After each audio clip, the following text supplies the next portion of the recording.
કાપડગંજ Modasa road પર સતત બીજા દિવસે અકસ્માત। જ્યાં ગઈકાલે જ રિક્ષા અને ટ્રક વચ્ચે અકસ્માત સર્જાયો હતો, ત્યાં આજે સતત બીજા દિવસે પણ અકસ્માતની ઘટના બની છે। સૂત્રો દ્વારા મળતી માહિતી મુજબ આ અકસ્માતોનું મુખ્ય કારણ છે મોટા ડમ્પરોનું આડેધડ પાર્કિંગ। સ્થાનિકો અને વિદ્યાર્થીઓ ભયભીત।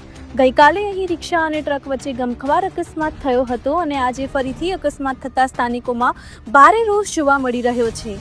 અહીંના સ્થાનિકોનું સ્પષ્ટ કહેવું છે કે આ મુખ્ય માર્ગ પર મોટા ડમ્પર ચાલકો રાત દિવસ આડેધડ પાર્કિંગ કરીને અડધો રોડ બ્લોક કરી દે છે, જેના કારણે વારંવાર અકસ્માત થાય છે। ચિંતાની વાત એ છે કે આ ચોકડીની નજીકમાં જ શાળા આવેલી છે। રોડ પર ડમ્પરોના કારણે વિદ્યાર્થીઓ પણ અહીંથી પસાર થતા ભય અનુભવી રહ્યા છે। સ્થાનિકોની તંત્ર સમક્ષ એક જ માંગણી છે, આ લાઇન પર મોટા ડમ્પરના પ્રવેશ અને પાર્કિંગ પર તાત્કાલિક ધોરણે કાયમી પ્રતિબંધ મૂકવામાં આવે। આડેધડ પાર્કિંગ કરનારા ડમ્પર ચાલકો અને માલિકો સામે કાયદેસરની આકરામાં આકરી કાર્યવાહી કરવામાં આવે।